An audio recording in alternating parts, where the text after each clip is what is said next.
소돔이 심판을 받는 상황 가운데 롯은 미련 때문에 머뭇거렸습니다.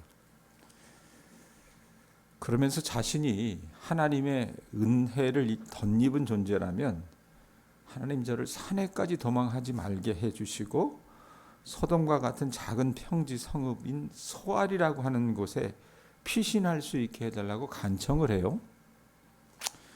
왜냐하면 그와 그의 가족이 산으로 피신하다가 도중에 재앙을 만나서 죽을지도 모른다라고 생각을 했던 것 같아요. 자, 롯의 강청에 천사들이 어떻게 합니까? 못 이겨서 그의 가족이 소알로 피신하는 것을 허락하고 롯은 밤새 걸어서 소알에 다다랐습니다. 23절에서 25절을 보세요.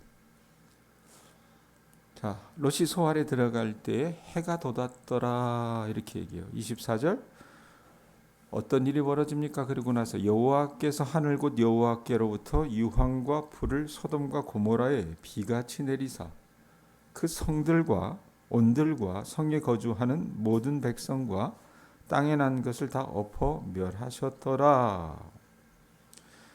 롯이 소알에 들어가자 해가 돋았어요. 그리고 그날에 하나님께서는 하늘로부터 불과 유황을 비처럼 쏟아부으셔서 소돔과 고모라를 멸하셨습니다. 들과 성에 사는 모든 사람들을 죽이시고 땅에서 난 모든 농작물과 가축도 멸하셨어요. 자, 그런데 이런 끔찍한 심판의 순간이잖아요. 이 끔찍한 심판의 순간에도 부창부수라고요.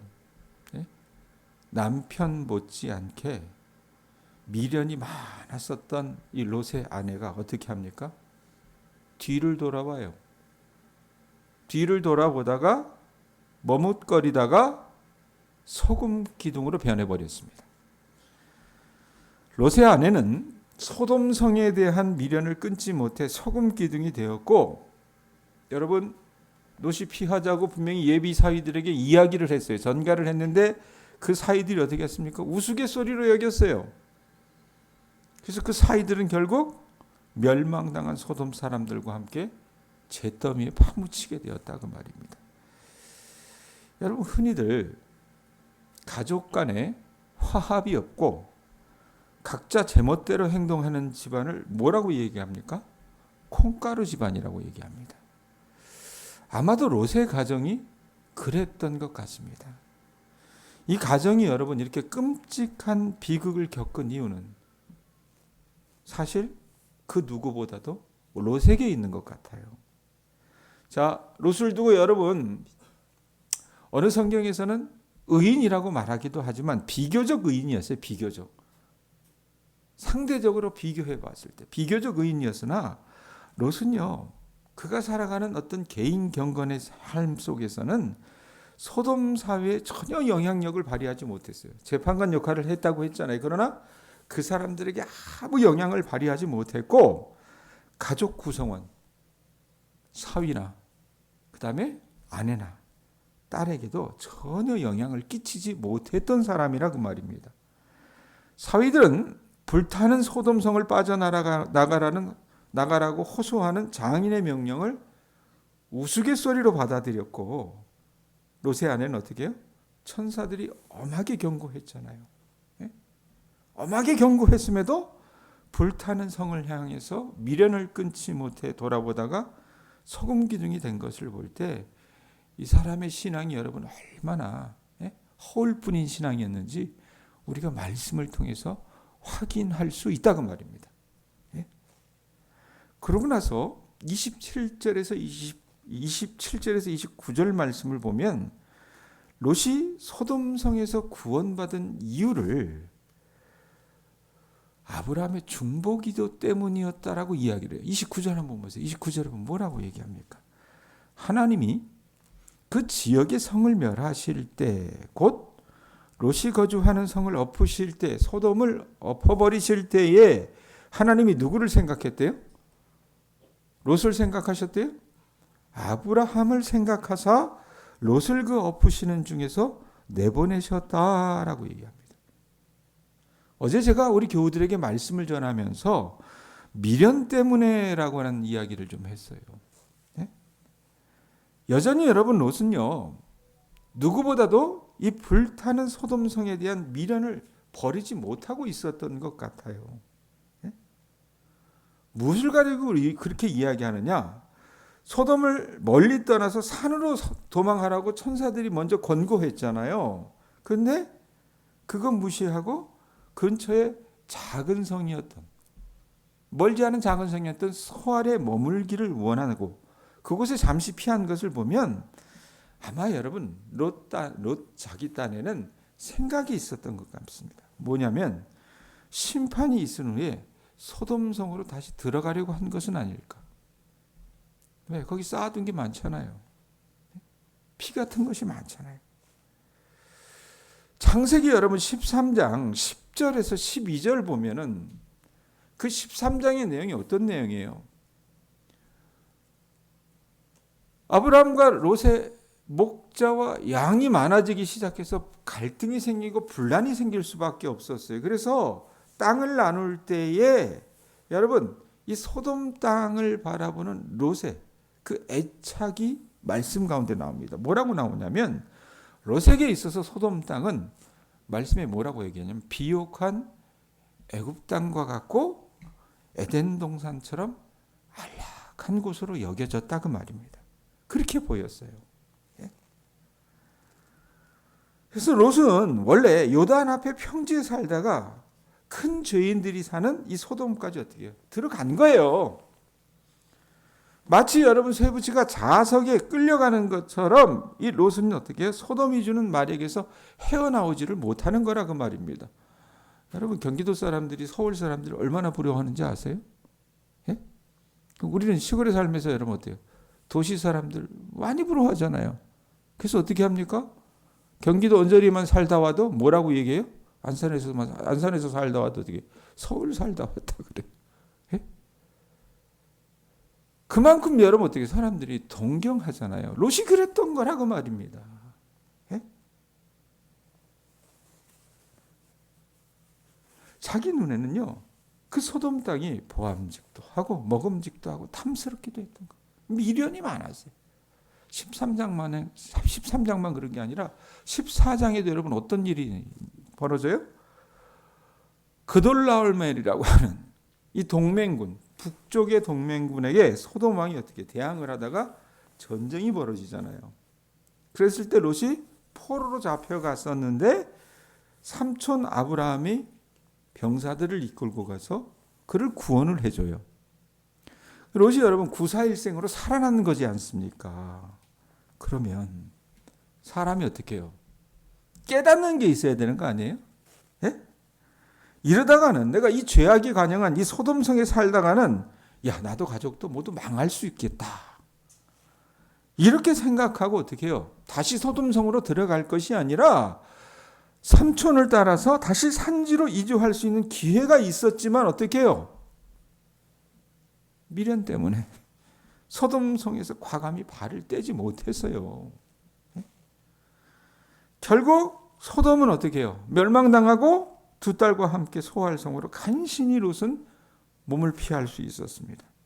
그러니까 순간의 잘못된 선택으로 이 집안이 어떻게 패가 망신하는 걸 보는 거예요. 자, 그럼에도 또 다르게 여러분 우리가 눈여겨봐야 될 게 뭐냐면 이들의 죄 때문에 스스로 멸망당할 위기에 놓였던 이 소돔이라고 하는 이 성을 위해서 기도하는 한 사람이 있어요. 누구예요? 아브라함이에요. 아브라함. 이게 중요하지 않을까 싶습니다. 세상이 아무리 타락을 해도 여러분 그리스도인과 교회는 그 세상을 위한 중보 기도를 멈춰서는 아니 됩니다. 예? 멈춰서는 아니 된다고 말입니다. 우리 동양교회 교우들 또한 여러분들이 새벽에 나올 정도면 주일이나 수요일 예배 나오는 분들보다는 믿음이 좋다 말할 수 있을런지는 모르겠습니다. 그러나 여러분들이 어떻게 하셔야 돼요? 자기 자신의 일신의 영달과 안위만을 위해서 이 시간에 기도할 것이 아니라 아브라함처럼 기도하셔야 돼요. 소돔과 같은 이 우리 주변, 우리 이웃 공동체, 마을 공동체, 이 나라 세계 열방을 위해 기도하는 일을 그리스도인들은요 멈춰서는 아니 된다 그 말입니다. 그것이 열방에게 복이 되는 삶이라고 말입니다. 나만을 위하며 산다는 게 여러분 그게 그리스도인이에요. 미안한 얘기지만 그 가짜 신앙이에요. 미안한 얘기지만 헛껍데기 신앙이라고 말입니다. 부끄러운 줄 알아야 돼요, 여러분. 자, 소금 기둥으로 변해서 롯의 아내는 화염 속에서 죽었어요. 누구만 남게 됐습니까? 롯과 두 딸만 남게 됐어요. 천사들은 그들이 소알에 피신할 수 있도록 허락을 해줬잖아요. 그러면서 이 소알이라고 하는 작은 성을 멸망해서 구원을 해줬는데 무슨 이유에서인지 모르겠지만 롯이 어떻게 해요? 소알에 머물기를 두려워해서 그 두 딸을 데리고 동굴 속으로 들어갑니다. 말씀해 보면 동굴 속으로 들어가요. 우리를 얘기하면 뭐예요? 완전히 망한 겁니다. 완전히 망한 거예요. 어떻게 이렇게 망할 수 있습니까? 그래도 한때는 주변 사람들에게 인정을 받고 떵떵거리며 살았던 사람인데 여러분 어떻게 해요? 이렇게 망할 수 있냐고 말입니다. 그런데 여러분 그런 모래성을 쌓은 장본인이 누구예요? 롯입니다. 롯. 자, 롯의 가족은 어떻게 해요? 이제 완전 외톨이잖아요. 무인도에 사는 것처럼 된 거예요. 고립이 됐고 결혼 정년기의 두 딸은 이 정혼한 딸들 아니었습니까? 남편이 없어져 버렸어요. 주변의 남자를 찾아보려 했지만 남자는 씨가 말랐고 그러기 때문에 어떻게 해요? 자기들은 아이를 가져야 했으니까 그 마음에 넘지 말아야 할 선을 넘어버리는 게 뒤의 말씀입니다. 그들이 생각하는 꾀가 뭐예요? 아버지를 술 취하게 만들어서 그를 통해 임신하려고 하는 계획을 만듭니다. 자, 어떻게 보면 여러분 아버지는 이 딸들에 대해서 여러분 잘못한 게 있었어요. 이게 뭡니까? 이전에 소돔 사람들이 폭도가 되어서 롯의 집에 방문했던 천사들을 해하려고 했었을 때 롯이 여러분 어떻게 딜을 하려고 하잖아요. 거래를 하지 않습니까? 어떤 거래를 합니까? 자기 두 딸을 내어주고 그들이 폭도 앞에 내어주려고 했었었는데 이제는 어떻게 해요? 그러니까 여러분 죄지지 말고 살아야 돼요. 이 두 딸이 어떻게 합니까? 아버지를 성적으로 이용하는 것으로 대갚아주는 것 같습니다. 그야말로 콩가루 집안이라고 말입니다. 자, 이를 꿈에 어떻게 해요? 두 딸이 아버지에게 술을 마시게 합니다. 잔뜩 취했어요. 그래서 첫날 밤에 언니가, 둘째 날 밤에 동생이 아버지와 잠을 자게 되는데 만취한 롯은요, 그가 이런 끔찍한 일을 당할 때 무슨 일이 일어나고 있는지 알았어요? 몰랐어요? 몰랐어요. 다시 보세요. 말씀 보면 33절 한번 보세요. 그 밤에 그들이 아버지에게 술을 마시게 하고 큰 딸이 들어가서 그 아버지와 동침하니라. 그래놓고 어떤 말씀이 따라 붙습니까? 그러나 그 아버지는 그 딸이 눕고 일어나는 것을 깨닫지 못하였더라라고 얘기합니다. 33절만 그래요? 35절 보세요. 똑같은 표현이 있어요. 사람만 바뀌어요? 그 밤에도 그들이 아버지에게 술을 마시게 하고 큰 딸이 아니에요. 이번에는 작은 딸이 일어나 아버지와 동침하니라. 그러나 그 아버지는 그 딸이 눕고 일어나는 것을 깨닫지 못하였다라고 얘기합니다. 여러분 이전에 사이들이 롯을 조롱하고 이제는 어떻게 해요? 딸들이 이런 식으로 어떻게 해요? 롯을 학대해요. 그런데 이것은 그가 소돔 사람들처럼 악하지는 않았지만 얼마나 영적으로 무능하고 나약한 존재였던가 하는 것을 말씀을 통해서 우리가 살펴볼 수 있다고 말입니다. 자, 결국 두 딸이 어떻게 합니까? 아버지를 통해서 임신을 하게 됩니다. 그러고 나서 자식을 갖게 되는데 태어난 이 자식들의 이름이 별납니다. 자, 첫째 아들이 누굽니까? 첫째 딸이 아버지와 동침해서 얻은 아들의 이름이 뭐예요? 모압이에요. 모압. 그 모압의 뜻이 무슨 뜻인지 아십니까? 네 아버지가 누구냐라고 하는 뜻입니다. 네? 네 아버지 이름이 누구냐라고 하는 뜻이에요. 네? 이게 뭡니까? 출생의 비밀을 그대로 드러내는 거예요. 네? 자, 이 롯의 두 딸에게서 태어난 이 모압과 베남미, 모압은 모압 족속의 족장이 되고 베남미는 암몬 족속의 족장이 된다 그랬어요. 이 후손들은 훗날 아브라함의 자손인 이삭과 야곱의 자손들과 어떻게 경쟁자가 되고 적이 되고 말아요. 자, 말씀 한번 정리해 볼게요. 여러분, 어떻게 보면 한 뿌리에서 나왔던 아브라함과 롯의 결말이 어떻게 이렇게 다를 수가 있습니까?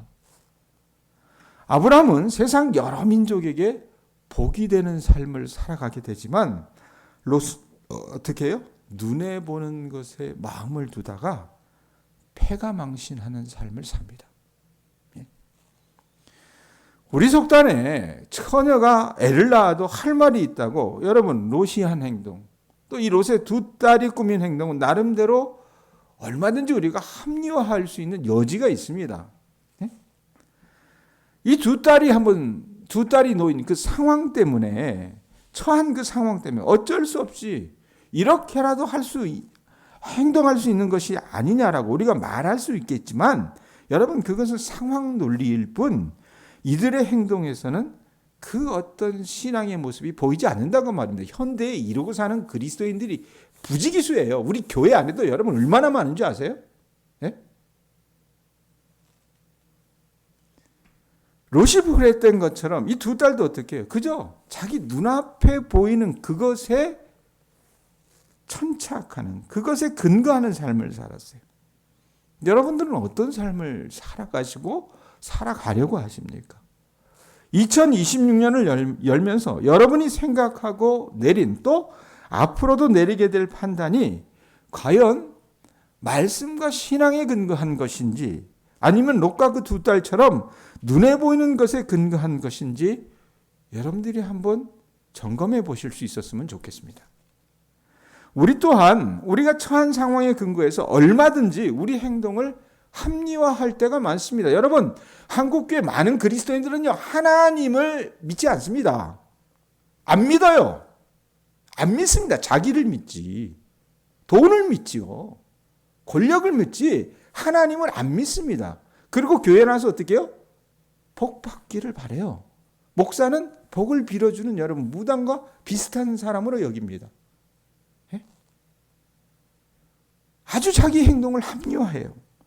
남들 다 그렇게 사는 마당에 내가 무슨 용가리 통뼈라고 나도 살아야 되지 않느냐고. 나도 먹고 살아야 되지 않겠느냐고. 그래서 이런 행동을 내가 할 수밖에 없다고. 여러분 그래서 이유 없는 무덤은 없다고 하는 말이 저는 맞는 것 같긴 합니다. 그러나 여러분 그리스도인은 보이는 것이 아니라 여러분 어떻게 해요? 보이지 않는 믿음을 따라가야 하는 삶입니다. 우리가 보는 것은 롯의 그것과 같아서 제한적이고 흠이 많아요. 우리 눈에는 어렵게 보입니다. 마치 여러분 믿음대로 사는 게 큰 손해를 안겨다 주는 것 같이 보여요. 그렇지만 하나님과 그분의 요구사항을 따라 살아가야 된다 그 말입니다. 제가 예전에 청년들을 가르칠 때 그 아이들이 저한테 묻는 게 있었어요. 목사님, 무엇이 하나님의 뜻입니까? 라고 물었어요. 제가 대답을 해줬어요. 뭐라고 대답했는지 아세요? 네 뜻과 반대가 하나님의 뜻이라고 그랬습니다. 우리 뜻과 반대가 하나님의 뜻이라고 그랬어요. 내가 보기엔 이게 좋아요. 내가 보기엔 소돔 땅이 좋잖아요. 안 그래요? 그곳에 사는 것이 좋다고 말입니다. 근데 여러분 그 길은 어떻게 해요? 망하는 길입니다. 내가 보기에는 소돔이 아닌 아브라함이 거하는 그곳에 살면 얼마나 고생이에요. 얼마나 죽을 맛이겠습니까? 그러나 여러분 그 길이 여러분 어떻습니까? 고통스러운 경험을 때로는 가져다 주기도 하겠지만 단기간은 내게 손해를 입혀줄 수 있긴 하겠지만 종국에는 어떻습니까? 그 길이 내가 살 수 있는 유일한 길이고 나에게 유익을 가져다 주는 것이라는 것을 우리 교우들이 아셨으면 좋겠습니다. 여러분들이 복 받고 싶어요? 여러분들이 올 한 해 정말로 하나님이 여러분과 동행하셔서 형통한 삶을 살아가기를 원하십니까? 그러면 우리 교우들이 하셔야 될 게 있어요. 뭡니까? 여러분들이 원하는 대로, 여러분들이 뜻하는 것과 반대되는, 눈에 보이는 그것과 반대되는 믿음의 발걸음을 내디딜 수 있는 주의 자녀들 되실 수 있기를 바랍니다. 선택은 누구에게 있어요? 여러분에게 있는 겁니다. 예? 여러분에게 있는 겁니다. 그래서 여러분들이 정말 하나님께서 주시는 그 형통을 경험하기를 원한다면 주님의 말씀을 부여잡고 믿음대로 살아나가실 수 있는 주님의 자녀들 되실 수 있기를 축원드립니다. 기도하겠습니다.